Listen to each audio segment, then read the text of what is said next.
Hi, welcome back to Studio 607 Webcasting. In this lesson we're going to talk about the D chord. The D chord is very similar to the G and the C chord.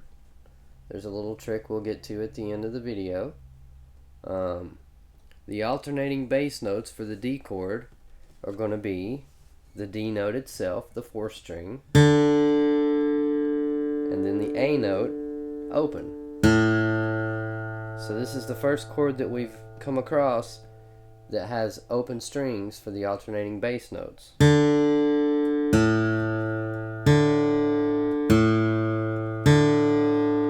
So, as usual, we're going to start only with the thumb. We're going to play the D note, then brush the chord, A note, D note, brush, A, brush, D, brush, A, brush, D, brush, A, brush.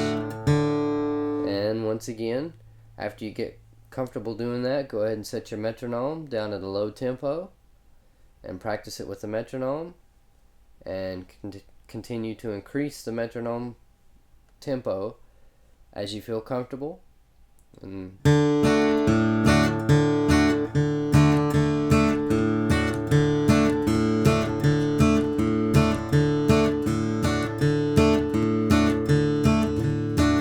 Now you'll find what I said about your right hand being loose and using your arm in your right hand. You'll find that as you increase the tempo, this will be very helpful to not keep that wrist tight. It's really important to not have that wrist too tight. It's important to use both your wrist and your arm while playing.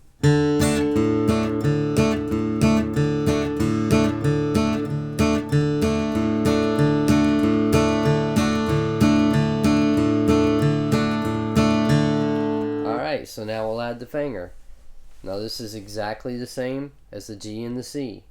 Just an up, down, up.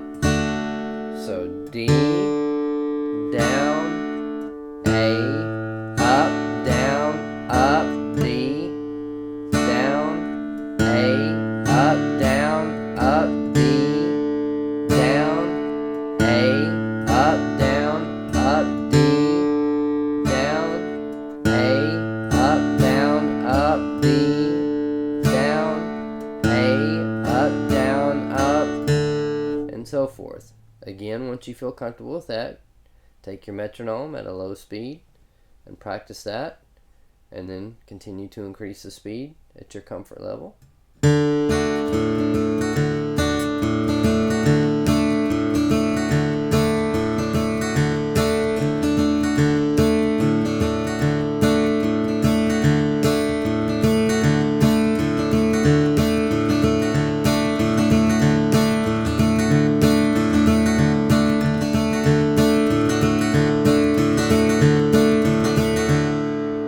Now, I said there was going to be a trick to this, and there's actually a couple of tricks to this chord that you can do.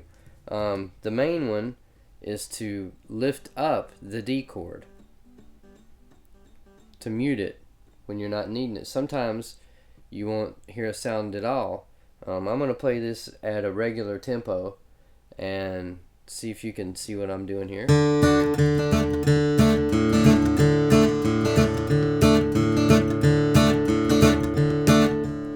Basically, as soon as I do the downstroke, I'm picking the D chord up, and it gives it a nice muted cut sound.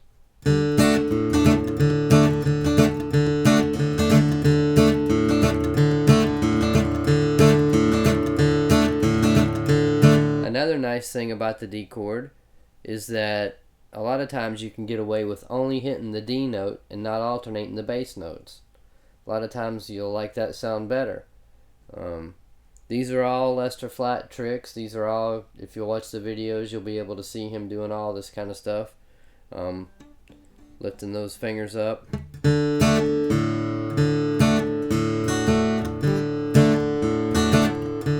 Sometimes you can eliminate the last upstroke.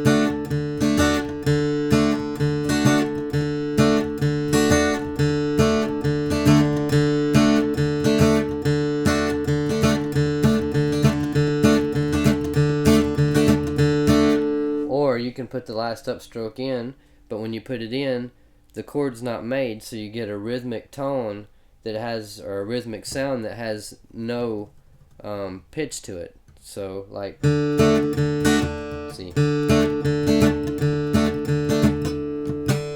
So if you can, it's really hard to do that slow, but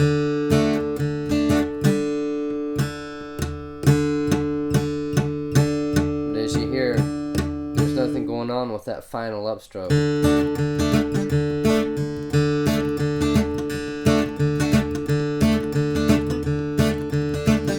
But that nice little pop there at the end is nice. And one final trick that you can do with the D chord is every so often you can really accent it hard at the end of a phrase, maybe at the end of a vocal phrase, or at the end of a if the song's in the key of D, right at the last D chord before the ending.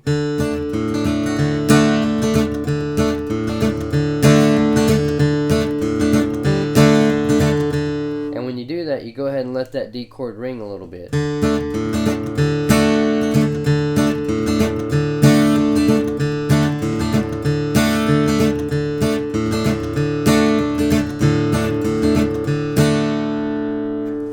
Alright, well that's just going to about wrap it up for the D chord. In the next video, we're going to move along to the A chord. Thanks so much for watching. Have a nice day.